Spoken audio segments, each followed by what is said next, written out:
Good morning, this is Dwight, and it's that time of the morning. I've got my cat and other chores done, so now it's time to sit back and meditate. Just want to bring your attention to the beautiful picture over me. It's straight, it's just this angle makes it look crooked, but that's the artwork that Thelma does, my wife, and that's all white paper. And with the sun coming up earlier now, being a sunny day, I'm not going to use the light. So I trust this will be good because it's not about me, it's about the message. The message that I received that I've always had the passion to share with the world. Jesus had that passion. I felt that passion from him. I felt his, I just call it frustration. That's not really the word, but the context of just not knowing why people don't get that God is not a God of judgment. God is a God of creation.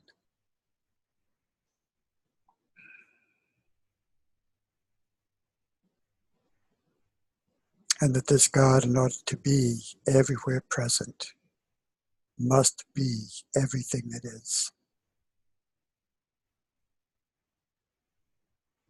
As we learn through Christ's letters, God is the consciousness. And everything, everyone, is an extension of this consciousness and also an expression of this consciousness. So each consciousness, when we think about it scientifically and spiritually, that every organ has an intelligence of what to do. It has a purpose. It has a design. It has a potential. How to be a heart. And all the cells and fibers and every part of that muscle called the heart is individualized consciousnesses, all orchestrated by the overconsciousness of the heart itself. Each muscle, each valve is directed not by chemicals. Chemicals are the physical effect of it, but directed by the consciousness of the valve. And when we think about the intricacy of our body, the heart, the lungs, all the vessels, just as an example of one system, one complete system, which interacts and interrelates with every other system, the digestion, the elimination, the nervous, and all the systems that I'm not thinking of right now. It's all consciousness. It's all this idea that all ideas come from to maintain and sustain the heart, the lungs, the liver, everything within our body, all assisting us to be the body that we know ourselves to be. So I am not the heart, I am not the lungs, I'm not the digestive system. I am a complete organism within the outer organism of humankind, in the outer consciousness of our earth. And all of this, when we look at it as conscious intelligence, loving intelligence, just doing and being what every entity wants to do. But before the entity can do it, which can do nothing of itself, it is directed by the consciousness. And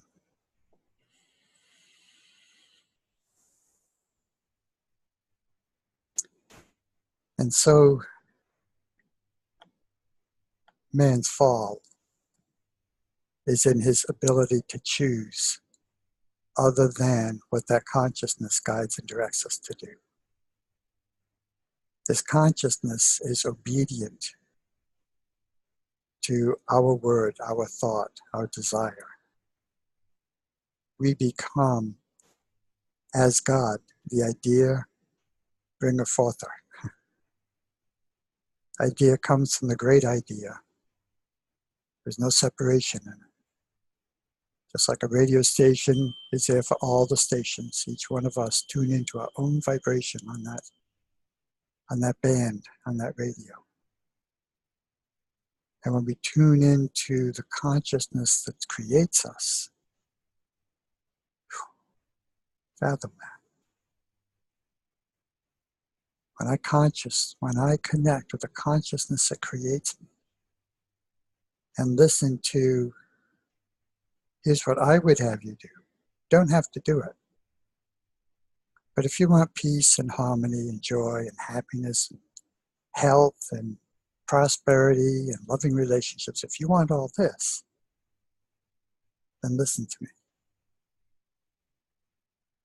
And I will give you peace. I will give you health. I will give you everything you desire. I will give you wealth. I will give you the cars. I will give you the everything you want. I will even give it to you before you even know you need it. Because I'm in the next now ahead of you, guiding you. But in the now you're in, if you only stay in this now, that will prepare you intellectually into the next now.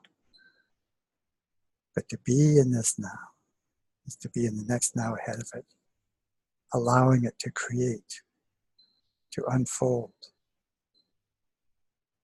to come into its potential that's within all of us.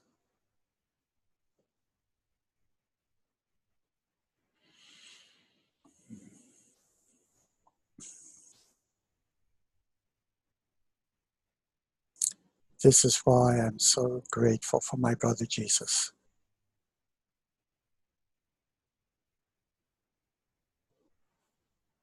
My best friend, my friend I could take anything to. We're always in direct communication. I come to the garden alone, but the dew is still on the roses. In that clarity of morning, in that new beginning, I have my best friend there with me, arm around each other, walking through the garden, talking about whatever I want to talk about, and listening to his understanding.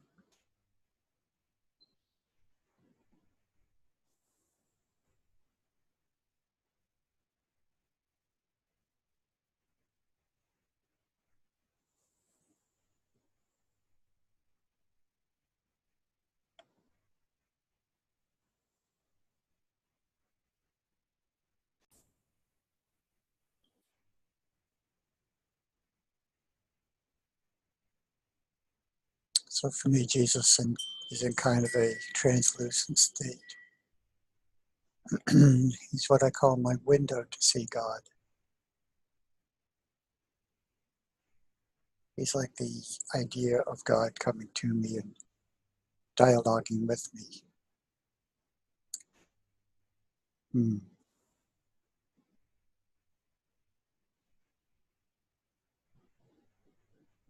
I have a physical consciousness for me to exist on this plane. I have to know how to add and subtract and what I have to do in order to survive, be clothed, and have housing.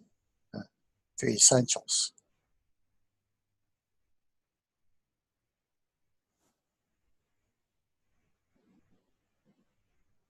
And I have a higher consciousness, the consciousness that provides and supplies and manifests all that I want on my physical plane. It's like giving an order to a catalog store for an item that I want, and the store fills it. It's that easy when we find that's the truth of us. It's easy when we find that why bad things are happening is really, in a sense, none of our business. Our business is to be the light, with compassion, with understanding, with a desire to assist and heal. But the way we heal is to bring forth love. Love is the only power, or the absolute right use of this power, is a love without conditions.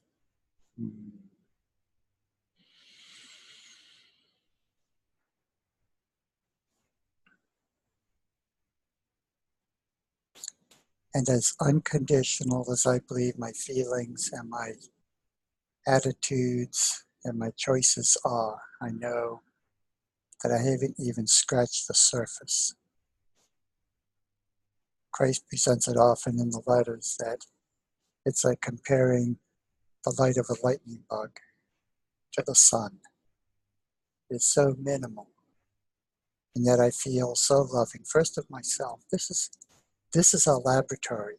This is our learning center, is our self. Everything that happens to the self is a call for understanding love. Whatever it is, if it's lack, I'm not loving something. Something in me is rejecting. If I've lost a job, I'm prepared for a better job. I accept a better job. I know there's something out there that can support me. And the Father, the consciousness, just as the heart and the circulatory and digestive systems work together, the lower consciousness and the higher consciousness work together. And the manifestation is brought forth. So if I'm told I'm a worthless sinner, I'm not fit to eat the crumbs off the table of God, consciousness supports that.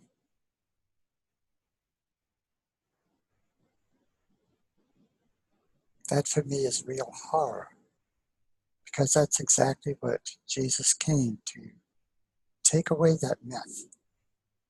Say this is not true. God is not a human being. God doesn't think like a human being thinks or acts the way we act. God doesn't see one of its creation any better or any less than any other part of its creation. Perfection, only sees perfection. And when we stop saying I'm not perfect and stop believing I am perfect, I'm perfect because I am where I am through my choices, not through anyone else's. Other people can affect our choice, but they can't make that choice for us. The most powerful, wonderful part of being a human being is the ability to choose. The tree cannot not be a tree, or it cannot be an elm tree or an oak tree once it's decided. We can be an accountant or a thief or a brain surgeon or an astronaut, or live on another planet. We can do any and all of these things.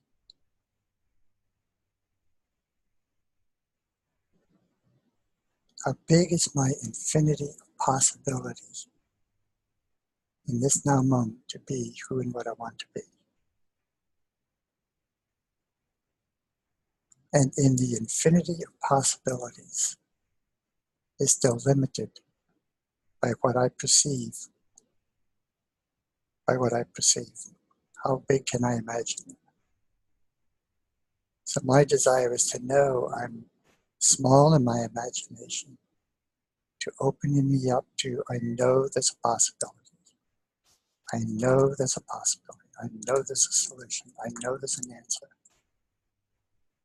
And I know that there's that in me that attracts that very thing to me, or a person, some assistance. Life is meant to be lived as Jesus showed us the potential of who you and I can be.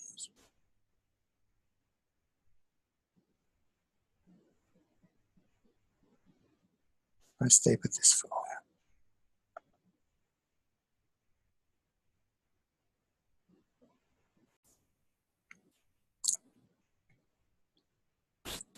What a blessing to know the absolute truth of this. The Father and I are one. Of myself I do nothing. The Father doeth all the works in the deed. The Father breathes me. The Father is the consciousness, the intelligence, the ability to harmonize itself with everything around itself, as everything around itself is itself. Who better to know for us what to do but the within in every moment?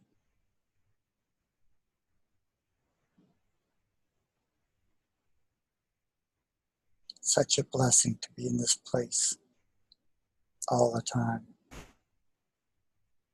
except when I doubt. And what a blessing it is to have a like-minded partner in Thelma, both living the same consciousness, the same understanding. Or as consciousness once said to me, Dwight, you don't live love, you allow love to live you. And this is what Thelma and I have. A single consciousness of us, harmonizing us beautifully together. And even if conflict is resolved with love, with understanding, with acceptance, allowance.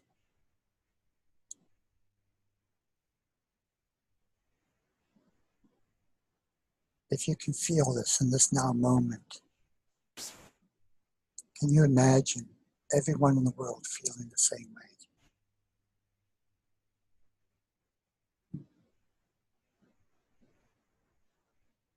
No, not can you imagine? Imagine. Imagine everyone, bring anyone's face into your consciousness right now, into my consciousness. Especially if it's someone you have difficulty with. Bring them into this love. And know this love is within them as well.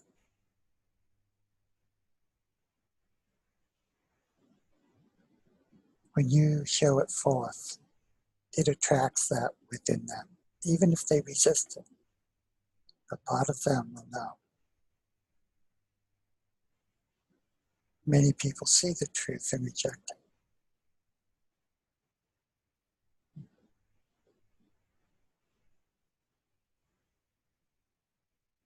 My last connection with the church was a Methodist church.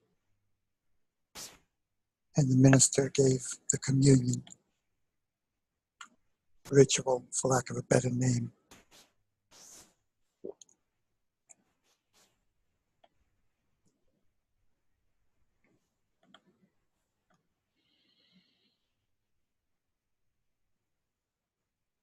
And then it would be the phrase of not being fit to eat the crumbs of God's table. And my beingness reacted so strongly to that. The pain of knowing the lie, absolute lie of that. The misunderstanding, misquotation, misinforming of Jesus, who would never say anything like that. And there is nothing in his Gospels to support this. So with that in mind, I just go to the Gospels, and if you read the Bible, if you're interested in the Bible, if you're interested in Jesus, one of my teachers told me, Dwight, you think Jesus is pretty cool, huh? I said, oh yeah, he's my best friend. We have a very intimate relationship. He said, do you read the Bible? I said, yeah, of course. He said, why? If you want to know Jesus, just read the Gospels. And so my friends, I've done that, and I did that. And they're like having 4 witnesses to an event, each telling their stories. And John's is much more into the love of Jesus rather than the other things, but they call them the harmony of the Gospels. And here's another one before I get back to my other story.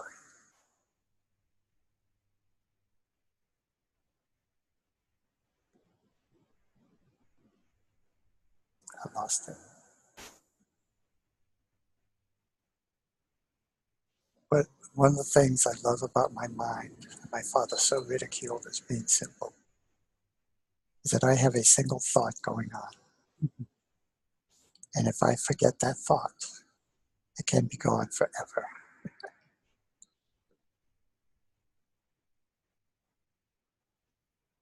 Oh, here it is. So we've been taught to deify Jesus, to make Jesus God. In the beginning was the Word. The Word was with God, and the Word was God. Nothing was made without the Word, and without the Word was not anything made that was made. And so they put Jesus as that Word. But that Word is the Father, Jesus, or the Christ. The Word is my word with my feeling and my conviction, my belief in its probability versus a possibility. And so reading the Gospels, the way I used to read them was, I would ask Jesus, what are you feeling when you say these things?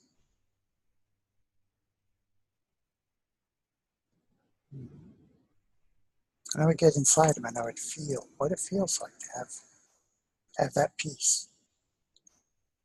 I wouldn't pay any attention to the outer, just the inner. Just what does it feel like to have that peace?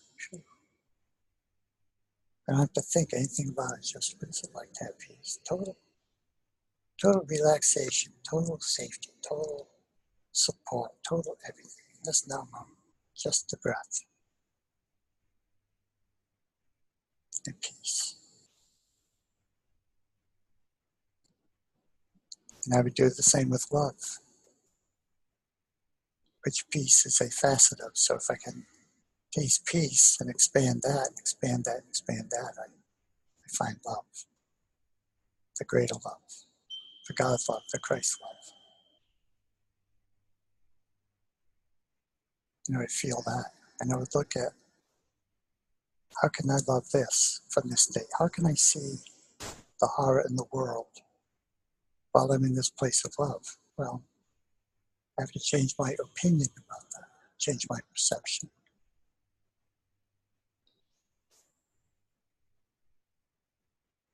Love has no judgment, no expectations.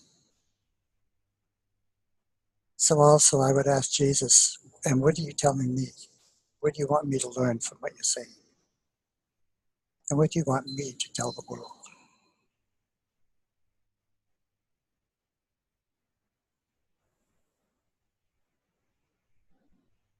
In other words, how can I best represent you? How can I be your disciple? How can I be your ambassador? That's the word. How can I be your ambassador? How can I bring your truth to the world?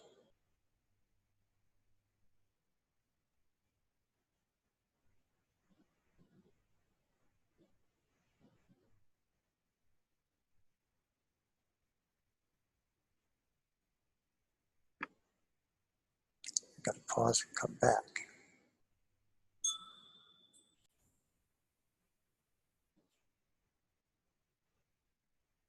So coming back to my walk with Jesus, I see him as a window to see God. It's opaque because I'm seeing through physical eyes, physical senses, physical perceptions. Otherwise, it would be transparent.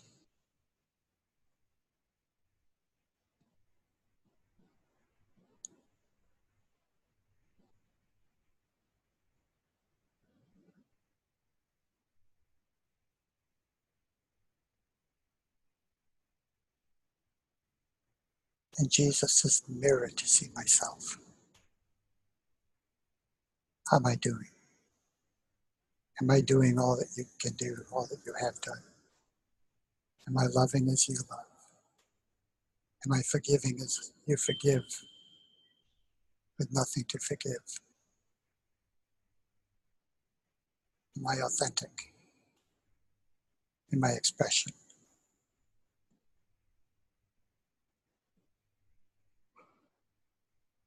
Am I loving? Am I accepting? Am I all that I can be? All that you want me to be? All that you don't want me to be? This you could be less. But you know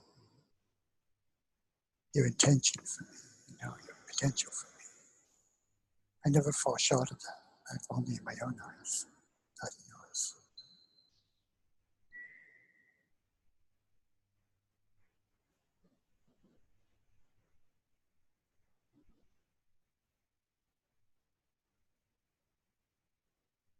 I'm grateful for my understanding. I'm grateful for all that have brought me to this understanding. For everyone, every event has had me make choices and decisions. And every one of those has helped me become who I want to be in this now moment. And I look forward to the future. I look forward to Peace on Earth 2018.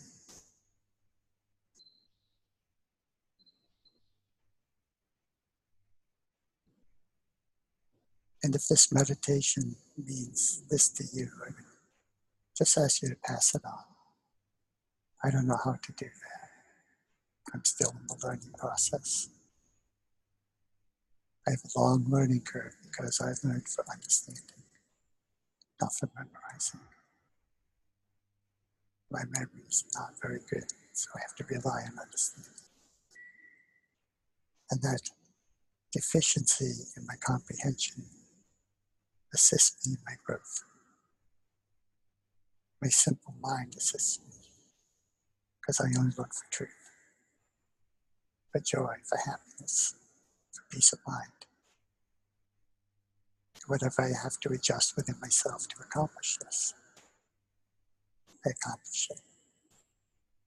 Because peace of mind is my most valued asset. I don't give it up freely. So I'm going to end this. But just stay in this place, because as I end this, this is where I will remain till Thelma gets up. Begins her chores, including breakfast. So I love you and thank you for listening this long. If you want to contact me, you can contact me. Chapel in the Sky at AOL.com. I'll wet my mouth and say that again.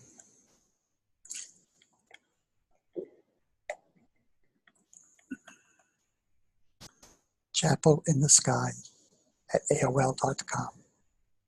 It's CHAPELINTHESKY at AOL.com. And that